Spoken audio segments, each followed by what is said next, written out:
What's up, everybody? How y'all doing? Glad to be back.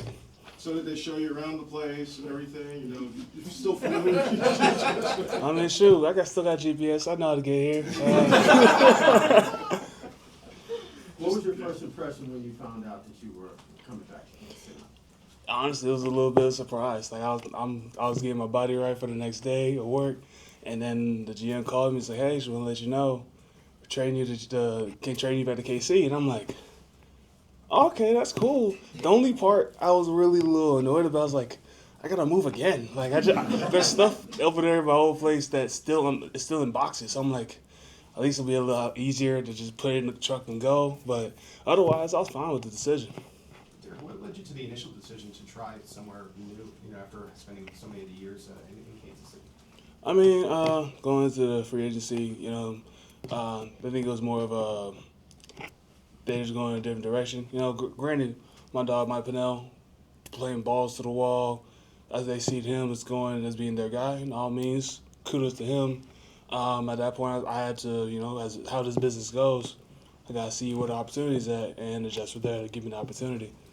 So what were your feelings about Kansas City when you made that choice? Did you feel like that you weren't wanted here then, or you just had to go somewhere else? I mean, what was that like when you signed with the Jets? Oh no, saying goodbye to here. Oh no, I mean, yeah, I felt a little hurt because this is the team that drafted me. But at the end of the day, they gave me the opportunity of a lifetime coming out of college. So I wasn't mad or upset or anything. It's part of the business. So when the Jets offered me the opportunity, I was like, by all means. And how this business works, I'm right back where I started. So it kind of works out the right way sometimes. So had you actually like sold your house and everything here? I was renting here. Oh, you were renting the whole time here, Yeah. so it's easy enough to come back that way, but just had to repack, I guess. Yeah. Is it as wild playing for the Jets in that locker room with all that media? Is it as wild as we hear here? I mean, I didn't really hear that much media craziness, honestly, at that point where they were just really focusing on football. There are a lot of new faces, new coaching staff, new head coach, new GM.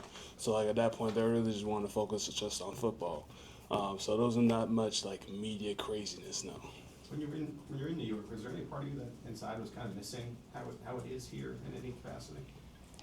A little bit. A lot of times, even when I transitioned from college to the pros, a lot of times I think the things I miss is the camaraderie with my teammates and everything. So when I first got to the team, I always thought man, I miss my D-line room. I miss my fellas. I miss the guys in the locker room.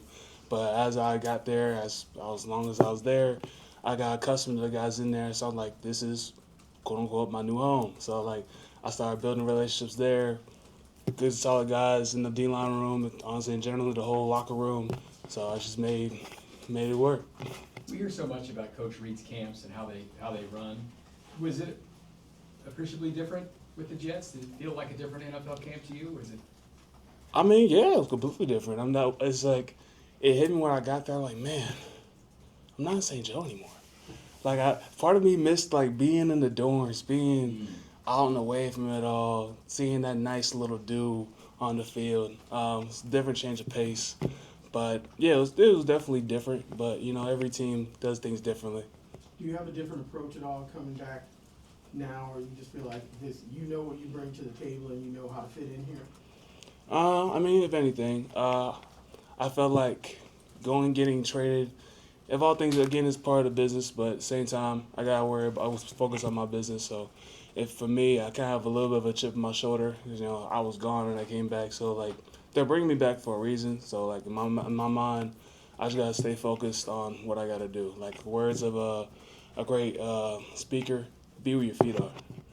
How do you navigate Go a couple more. Yeah, how do you navigate the challenges of kicking off the season 5,000 miles south of home? Hey, I mean, sometimes when you're trying to play football, it don't matter if it's in Brazil, in Arrowhead, or the Target parking lot. Football's gonna get played. Derrick, what's the difference in, I assume you know SPAG scheme, you've got all the foundation, but do you already see differences and maybe some things they layered on without asking you to get into the exact scheme, but do you notice that there were some things layered on in the off season that you've got to do some catching up on still? Yeah, there's some different new plays, different type of things that I'm still like learning on the fly. Some of the things are pretty much similar to what I was already used to. It's gonna take a little bit of time, but I'm gonna catch up pretty fast. We'll finish with Harold, Matt, and Todd. Just quickly, the decision on 92, was that just because 91 was taken and you're like, I'll take one number above that? I mean, well, yeah, but the other part is like, at the end of the day, the number doesn't really matter. It's all important. The only thing that's important is the player and what you do with that number. So when 92 was available, among the other ones that were available, I'm like, let me just go with 92. Makes it a lot simpler. I saw you and Chris having some fun out there at practice yesterday. What was your reaction in the locker room, the guys' reaction to seeing you come back in? Man, honestly, everybody was ecstatic. Even when after like the deal was quote unquote done, he was the first person to call me.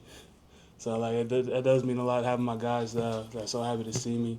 From yesterday and today and the day before, a lot of guys have been happy to see me back, from players, coaches, and everybody, even janitorial crew like my dog Pistol Pete. Everyone's just happy to see me back. What did Chris say when he called you? I mean, at that point, yeah, he was happy to see me, happy to be back. But at that point, our conversation was really strictly on business of what we got to do as a team, as a defense. I was gonna ask you about the number, but you wore 91 in college too, right? Yes, sir. So did you try to work something out with Felix, or you just all good now? You were... I wasn't really worried about it, honestly. I was like, all right. Because when I left, he took it. I'm like, if it's anybody, I'd rather be him. Because funny story, his father and my father were quote unquote like neighbors. Like they lived in the same village back in Nigeria. So I always call him my generational neighbor. Good. Thanks, Derrick. All right, y'all be easy. Most importantly, Derrick, have you heard about Barquet? Have you heard Barquet is closing? What? Why? Yeah. Oh my God. I think it's because you've been gone. I wasn't gone that long. Oh, man.